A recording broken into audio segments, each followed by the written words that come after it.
Lezi indaba zehora lokuqala sigwethulela zona bukhome komkhulu le-SABC e-Auckland Park eGoli nazo ezinohlonze emini nje.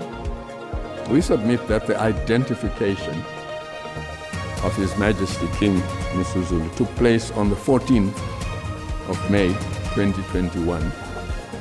Lusayithebeni zenkantolo udaba lobukhosi bukaZulu njengoba umengameli wezwe uCyril Ramaphosa edlulisa isinqumo senkantolo ephakeme neyathola ukuthi akazange alandele imigudu efanele ngesikhathi ehlonza uMisuzulu kaZwelithini njengengonyama yesizwe samaZulu. Second objective was to set up a process of engagement between the United States and South Africa. Umengameli uCyril Ramaphosa usegcizelele ubumqoka bokuqinisa ubudlelwane nokuhwebelana nelasemelika ngemva kokuhlangana nomengameli wakuleli yazwe uDonald Trump ngesonto eledlule. The funeral will take place on the 7th, which is the next week Saturday, and there are two memorial services that have already been confirmed. Umndeni usumemezele ukuthi umlingisi obethandwa kakhulu uPresley Chweneyagae uzofihlwa mhla ziyikhombisa kuNhlangulana ngemva kokudlula kwakhe emhlabeni eneminyaka engama40. It can be sometimes challenging to separate celebrating and concentrating because of course we have a very important task to do this Sunday. Imamelodi Sundowns ifuna ukuqopha umlando kule season njengoba ilungiselela ukubamba iqhaza kwi-FIFA Club World Cup kwelasemelika ngenyanga ezayo. Mbukeli sikubingelele sikwamukele indaba zasemini yenzethulelo noxolo mamtshali wakwaMwali.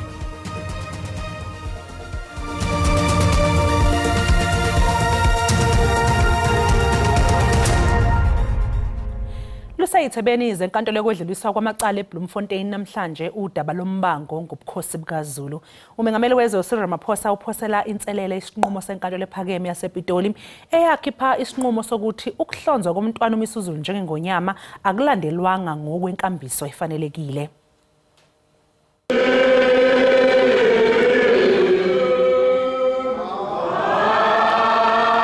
Phakathi enkantolo abangamalungu asebukhosini bebevuma ndawonye ihubo nakuba bengavumelani ngokufanele ahlonzwe njengesilo.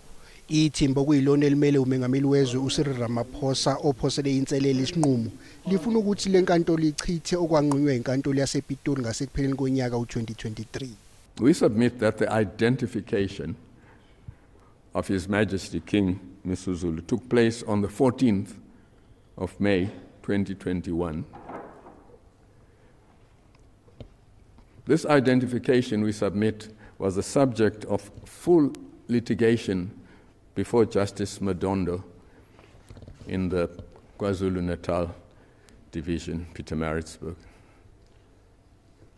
Judge Madondo found that the identification process complied with Zulu customary law.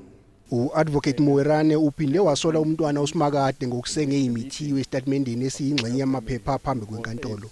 Umntwana uSimakade ngomunye kwabaphosela inselele ukuhlonzwa kwengonyama esehlalweni njengamanje isilo uMisuzulu kaZwelithini. Prince Simakade sort of gives the lie to that version in the letter that he wrote. The letter of the 11th of May that was read out, which he said should be read out. It will recall that it's a lie, you know, that I want this position. It sort of gives a lie to what happened on the 5th of May. Lolu daba kulindeleke ukuthi liqulwe izinsuku ezimbili njengoba liqalwe namhlanje eBloemfontein. Umengameli uCyril Ramaphosa usegcizelele ubumqoka bokuqinisa ubudlelwane nokuhwebelana nelasemelika ngemva kokuhlangana nomengameli wakuleli yazwe uDonald Trump ngesonto ledlule. Utshela isishamthetho sikazwelonke ukuthi beligxile naseqiniseni uhwebo phakathi kwalamazwe. Umengameli wezwe uCyril Ramaphosa uthi bekumqoka ukuthela kuleli lungisa ubudlelwane balo nemelika.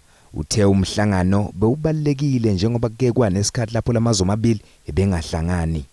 The second objective was to set up a process of engagement between the United States and South Africa. There had hitherto been a process of disengaging, where we were no longer really engaging at a government level to deal with issues that governments normally deal with on an ongoing basis. And we wanted to engage on tariffs, on investments, and related matters. Ngenkathi ebuza ukuthi lakuleli lingasilungisa kanjani isimo somnotho, uRamaphosa ubalule inqubomgomo ekhona kuleli okubalwa kuyo nethinta amagugu ahambi wayo. Mineral resources are finite and cannot be replaced. So it is therefore important that a tax or a royalty should be levied. While it is always good to review existing policies against national priorities, there is no intention at this stage to reform the current mineral royalty regime. Ubumbano nokuhlukanisa kweinhlanga kungezinye zezinto eziphakanyisiwe. Amanye amalungu eParliamente athe sekuphele iminyaka engaphezulu kwengama-30 kwaphela isikhathi sobandlululo, ngakho kumele luqedwe uqhekeko lweinhlanga. Kusenjalo ungqongqoshe ofisi likaMengameli wezwe uKhumbudzo Ntshabeni uthi uMengameli uCyril Ramaphosa kanye nozakwabo waseMelika uDonald Trump abazange balidingida udaba lokuletha inkampani kasomabhizinisi uElon Musk ehlinzeka nge-internet iStarlink kuleli emhlanganweni wabo obuseyindlela zombusi White House eWashington DC eMelika. Ungqongqoshe ofisi likaMengameli wezwe uKhumbudzo Ntshabeni uthi azange lidingide udaba leStarlink emhlanganweni osanda kuba khona phakathi kaMengameli wezwe uCyril Ramaphosa kanye nowaseMelika uDonald Trump. uNtshabeni uthi uhulumeni kade waqala ukulifakela izibuko udaba lokwethula izinkampani ezisebenza njengayo iStarlink ukuze kwenziwe ngcono izinga lokuxhumana kuleli.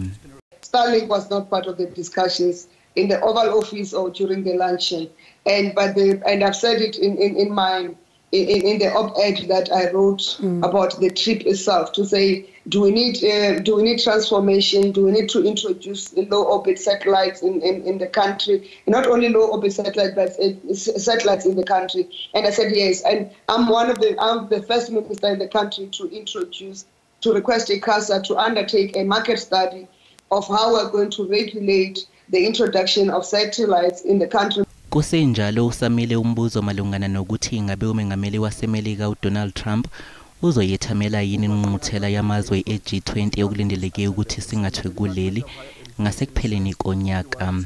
What I can tell you is that the US delegation is going to participate in the G20 preparatory meetings, and we are preparing for President Trump to come to the G20 Leaders Summit. It's their decision whether they come, but the President Trump, foremost in his mind is the knowledge that and an acknowledgement that there's no G20 without the US, and also the acknowledgement that they have to take over the presidency of the G20 from South Africa. Ungqongqoshe uNtshabeni uqhubeke wathi lamazwe womabili azoqhubeka nokuxoxisana ngenjongo yokuvuselela ubudlelwane. Umndeni womlingisi ongasekho uPresley Chwenyagai usuqinisekisile ukuthi awusoli lutho ngokudlula kwakhe emhlabeni ngemva kokuthi kube nokuqagula einkundleni zokuxhumana ngembangela yokushona kwalomlingisi obeneminyaka engama-40. Lomlingisi owazakhela udumo ngefilimu eyabuya nendondo ye-Oscar ngonyaka u-2005 iTsotsi uzofihlwa ngesonto elizayo. And they burden to harden our lives. They claim to be friends when they found us friendly. Umndeni kaPresley Chwenyagai uqinisekisile ukuthi kuzoba nezinkonzo zesikhumbuzo ezimbili ngesonto elizayo, eyokuqala ezobanjelwa eMahikeng ngolwesibili kuthi enye ePitoli ngolwesine. Inkonzo yokumvalelisa yona izobanjwa ngoMgqibelo mhla ziyikhombisa kuNhlangulana. The dates have been confirmed. The funeral will take place on the 7th, which is the next week Saturday. And there are two memorial services that have already been confirmed by the family. We are going to have a memorial service on Tuesday in Mahikeng, and the other one that will be held in Pretoria on Thursday. Lomndeni uthi awusoli lutho ngokushona kwakhe njengoba ebengumuntu onenkinga yokuphefumula. We want to clarify that there's no any foul play regarding what happened to Presley. Unfortunately, it's what we call natural death. He had some bit of complication related to breathing.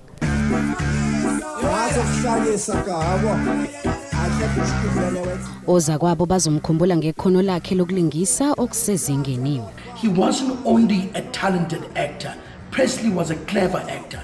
And there were choices that he made that came from a space of intellect, not just the space of talent, but one could really trace back Presley growing up in Northwest at a very young age, grabbing things like Shakespeare, and he's always been a lover of great text. Lomndeni osemanzini ube usucela ukunikwa isikhathi sokuzila. Isishoshovu se-ANC somzabalazo esingasekho emhlabeni uGertrude Shophe esohlonishwa ngomngcwabo wekhethelo wesigaba sokuqala kahulumeni. Umam Shophe ushone ngoLwesine olwedlule neminyaka engu-99 kanti ke uzofihlwa emathuneni iWest Park eGoli. Iyaqhubeka nokungena imilayezo yenduduzo emndenini wakwaShophe. Abaholi be-ANC beholwa nobhala jikelele wayo uFikile Mbalula nowayeyiphini likamengameli wezwe uDokotela Phumzile Mlambo Ngcuka bebehambele ikhaya lakhe. She lived a life, shared a life with the people of South Africa for us to be free.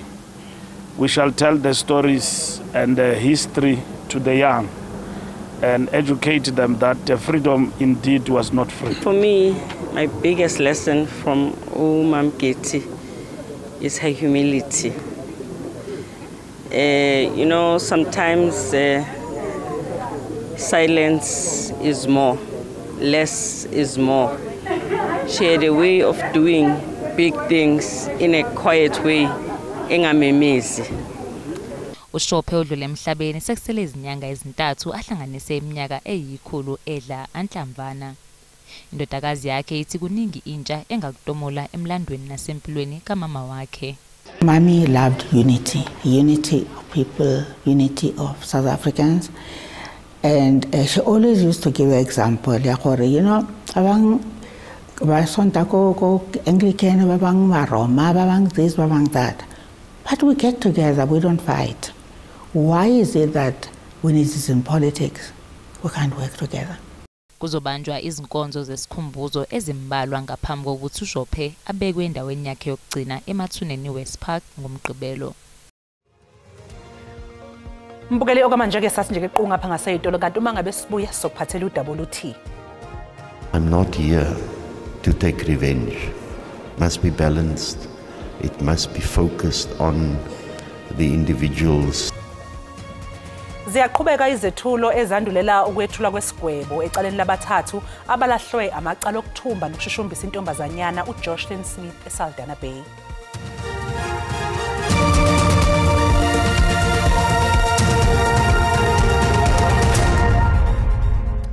Mbukeli sikubingelelo sikwamukele mongabe usanda kungena odaba oluphambili besibika ukuthi Umengameli wezwe uCyril Ramaphosa udlulisa isinqumo senkantolo ephakeme neyathola ukuthi akazange alandele imigudu efanele ngesikhathi ehlonza uMisuzulu kaZwelithini njengengonyama yesizwe yesamaZulu.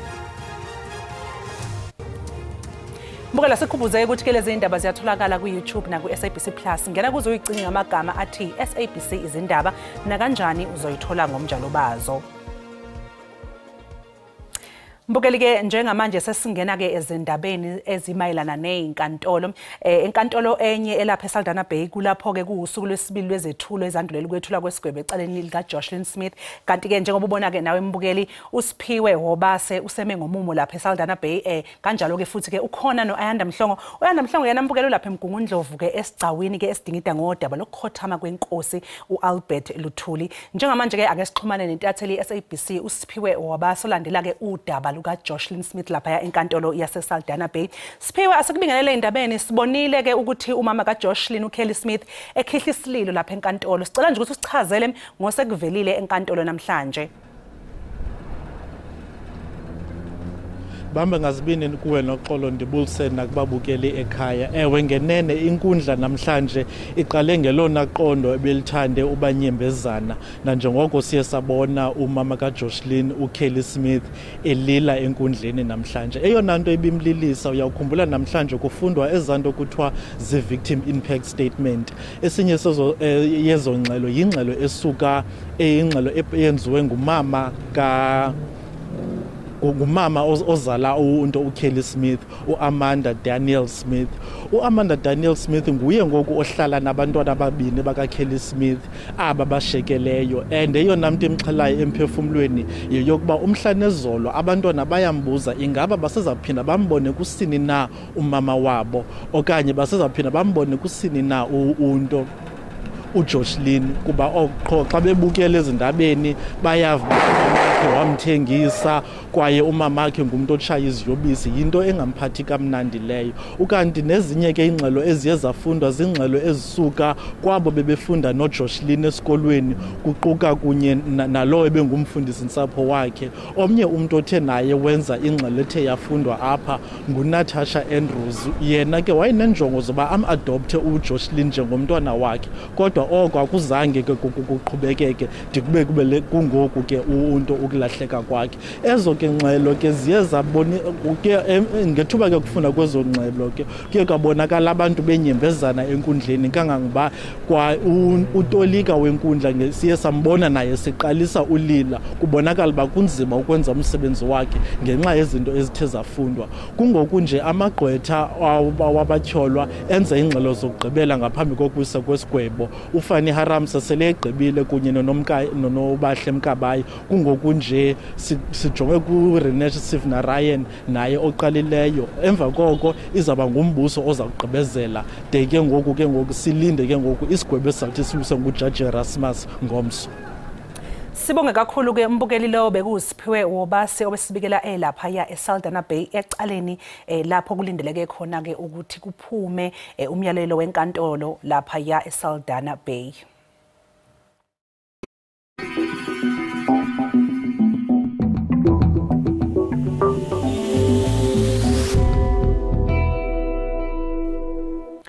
Udokotela uAlbertina Luthuli noindodakazi ke yokuqala kwalo wabe umengameli weANC inkosi uAlbert Luthuli uphothula ubufakazi namhlanje esigcawini esiphenya ngokushona kukaLuthuli ngo1967. Njengamanje ngembukela isixhumano entatheli SABC esemkantshubomvu njengoba bengishilo ke uAnda Mhlongo nolandela ke lolu daba enkantolo ephakeme yaseMgungundlovu. Sikubingelele Anda, sikwamukele indaba enze ohora lokuqala. Sicela nje ukusichazele ngokuphuma kulesi sigcawu namhlanje. Ngicela ngibingelele kuwe, ngibingelele nakubabukeli emakhaya. Cha ngasho ke nje njengoba usushilo anoxola ukuthi usuku lesithathu indodakazi ka Chief Albert Luthuli noma inkosi Albert Luthuli ithula ubufakazi la enkantolo ephakeme yaseMgungundlovu. Engakubeka nje noxolo nengicabanga ukuthi kubalekile ubufakazini esebuthulile. Ubuzwe mayelana nombiko wokuhlonzwa kwesidumbu phecelezi i-postmortem report kayise ukuthi ke wayithola yini emva kokushona kukayise, wathi wayicela wawucela lo mbiko kodokotela ngaleso sikhathi uthi bamnika umbiko, kodwa naye njengoba ke ewudokotela noma afundela uba udokotela kuningi ayikulindeleke ukuthi kwakuzobe kubhaliwe kuwo lo mbiko, kodwa uthi utshela inkantolo ukuthi wathi mayofunda umbiko kwakunokuningi kwakumele engabe kukhona kulo mbiko okwakungabhaliwe.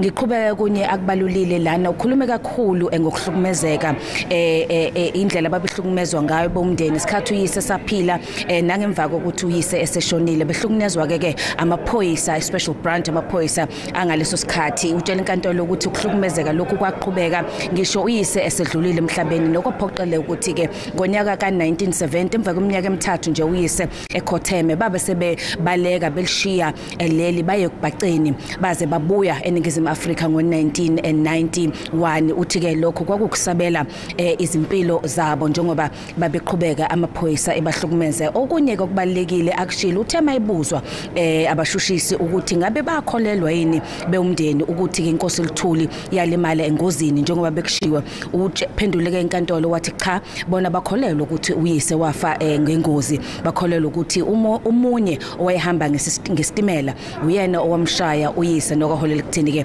agcine ke esedlulile emhlabeni. Uyaqhubeka ke nobufakazi bakhe, kodwa ke njoba abomthetho abombuso inqolisa abombuso sebeshilo uzophuthula ke ubufakazi bakhe namhlanje emva kwensuku ezintathu ethula ubufakazi kulo lolu phenyo oseliqalo kabusho libheka ukudlula emhlabeni kwenkosi uLuthuli. Noxolo sibonge kakhulu umbukeli lowo bekuAnda Mhlongo besibikela ke lapha enkantolo ephakeme eseMgungundlovu. iRand Water izoqala uhlelo olukhulu lokulungisa ingqalasizinda oluzothinta ingxenye eziningi zesifundazwe Gauteng kusasa ekseni. Indawo eziseGoli, eKuruleni nasePitoli kulindeleke ukuthi zingabi namanzi izinsuku ezine.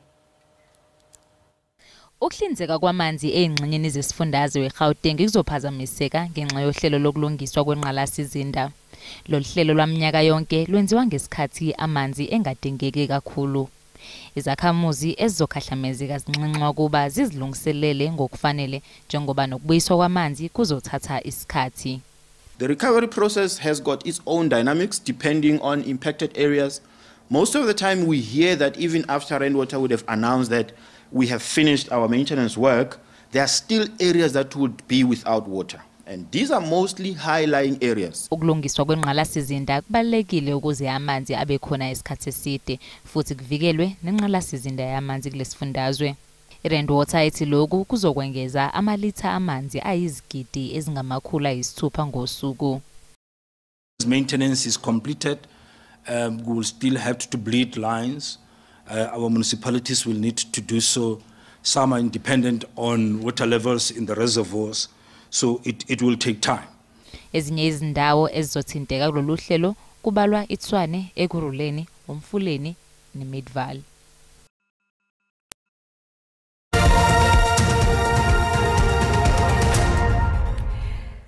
Imamelodi Sundowns ifuna ukuqopha umlando kulesizini njengoba ilungiselela ukubamba iqhaza kwiFIFA Club World Cup kwelasemelika ngenyanga ezayo.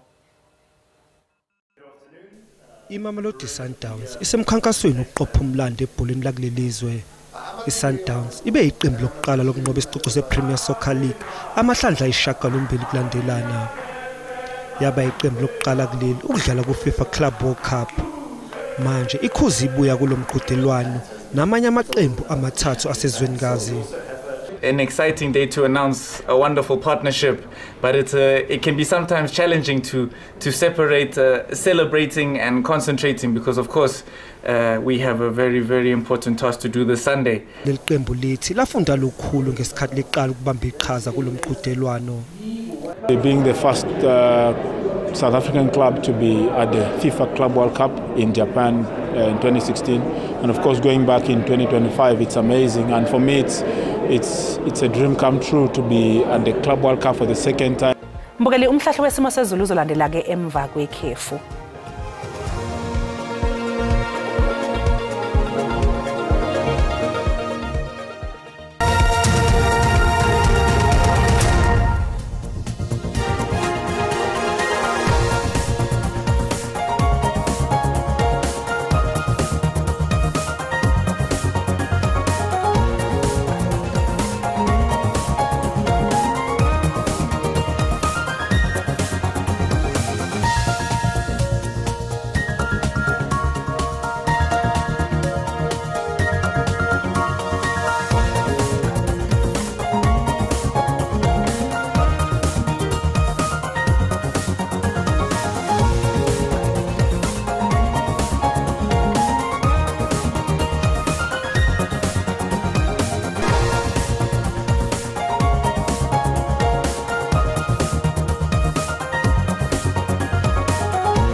Mbukeli, sale kahle.